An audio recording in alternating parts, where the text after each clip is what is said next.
Good luck. It's parshats tolodoth. It is a very, very intricate parsha, which is having a future shockwave to the now. Not often things from the Torah will influence our daily life as much as what happens in this week's parsha. Mama Rachel feels a force in her stomach, pulling her towards the Tuma, towards churches, towards non-Jewish items. And when she passes a shul, she feels pulling towards the shul. So she is puzzled by the fact that the child in her stomach is attracted by both forces. Or is it? Maybe there are two children.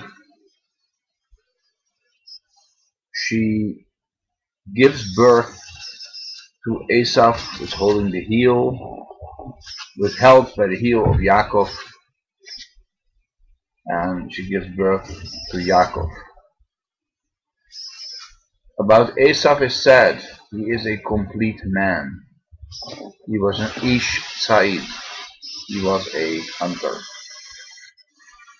And about Yaakov Avinu, Father Yaakov, we're saying, he was an ish tam yoshev or harloi. He was a guy who sat at home, studied, he went to yeshiva of Shem Ever, and he was trying to research and ask questions. Ish tam, a person who's simple, he asks questions, he wants to know.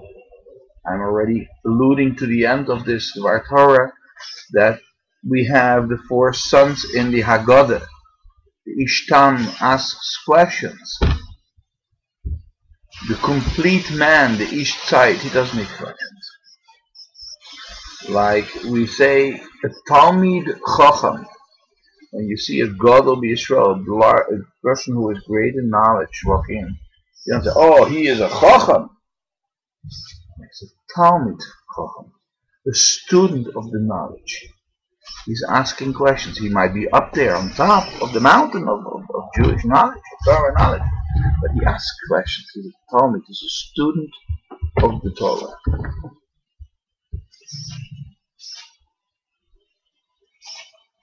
Esav comes home hungry, sees Yaakov is cooking something weird, red lentil soup, which Esav knew was specially made for when people were in Avelis, in mourning for a lost one.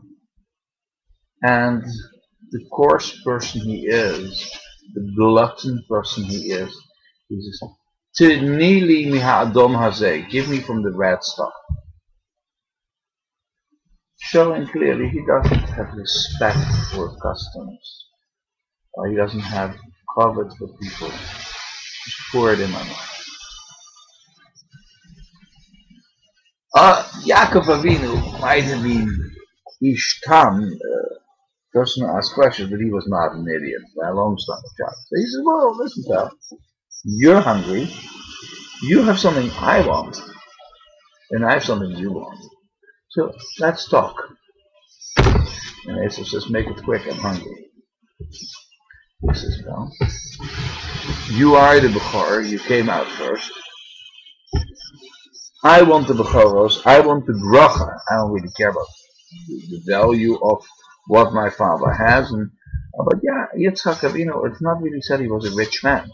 Avraham Avinu is a rich man. Yitzchak is not said that way. As a matter of fact, I mean, take those two goats out there, such as Mother Leila. So, they didn't have much. So, it had to do with a spiritual leadership, with the continuation of the blessing of Jacob, which we see in Avraham Avinu, Abraham our father, which we see in Lech Lecha, that he received the inheritance of the land of Israel. So Esav says, you know what, I'm going to die. I'm an itzchak. I eat lions and little mountain cats. One day they'll jump me, they'll rip my head off. So you know, you want the bechorot, give me some cows, give me some camels, give me whatever, and give me the soup. And you'll have the bechorot. Okay, kachabe, shake hands. So again, Esav is not an idiot either. He didn't sell the bechorot for the soup, but he sold the bechorot, and the soup was just a kiyum, like a kinyan, like an ownership transfer to the bechorot. A little while later, Yitzchak is not doing well, and he feels his end has come. So he calls Esav and he says to Esav, you know, go hunt me down something and make it for me, so I can eat it and get in a good mood and give you the blessing. Esav does so. However, his mother Rivka, who has Yerushalayim, who has Ruach HaKodesh, who has clear vision, says, Yaakov, come here. Go take the 2 goats, slaughter them, bring them to me. And she makes the exact meal Yitzchak Avinu wants. She tells him to cover his hands with the skin of the goats and his neck with the skin of the goats, so if his father would feel, he would feel the skin of the goats. So of course the person didn't ask, but Rivka Imenu was doing trickery to her husband? But the answer is no. She knew that Yaakov had bought the bechorot, and also she knew that this was the right thing to do. Hashem rules the world, not us. And Yaakov comes in, and Yitzchak eats. He first asks him, who are you? Now Yaakov is a Ishamas, he doesn't like to lie. So those who read the pasuk have to read very carefully. Ani, I am. Esav b'chorecha, and Esav is your firstborn. As in, physically he was burned first. Then Yitzchak eats, but I just forgot something. When Yaakov walked in, it says the room filled with a beautiful smell, with a tranquility, with just Olam Haba, Me'ein Olam Haba, a form of Gan Eden. If we look at Rashi, he says the skin of goats had a horrible smell. The clothing Yaakov was wearing was the clothing of Esav, and even though the Torah makes mention, and Rashi makes mention that the clothes were laundered, they stunk. This is the clothing of somebody who doesn't wash himself, who lives in the boondocks. You know, this is not a pleasant smell. So, when the Torah says, and the beautiful smell came in the room, and everything was perfect, basically what we are seeing is, says the Midrash, that Hashem came through to Yitzchak. That this was, Yitzchak felt comfortable, that this was going to be part of his Olam Haba. So this usually stinky person, Yaakov in this case, with the skins, with the dirty clothes, smelled like Olam Haba, like heaven. So automatically Yitzchak felt at ease and said, well, this is what Hashem wants me to smell. This is what is supposed to be. Now what happened? Yitzchak gave the bracha, but really the Midrash and the Zohar actually says he didn't give the bracha. Yitzchak was the transfer, like the Kohen opens his hands and transfers the bracha from Hashem to the people. Same way Yitzchak, he was a medium through Hashem gave a bracha, and whoever was the recipient in this case, Yaakov Avinu, Yaakov our father. And this is a very necessary translation. The Zohar is very important in this case, because without the Zohar, we wouldn't understand the next episode. The next episode is, and Yaakov gives Yitzchak Avinu, after the meal, Afikoman. And from the different Mephoshim who say this, and we clearly know that this was the Pesach meal. And what do you say after the Pesach meal? Acha Afikoman, Acha Maftirim. What does it say? After the Afikoman, you can't eat anything else. Okay. Maftirim Acha Afikoman. There's nothing coming after. That's it. And he goes to Shalom. Walks in essav. Tadam! He brings his animal. He puts it down. And what does Yaakov do? Yitzchak do? Yitzchak shows him the Afikoman.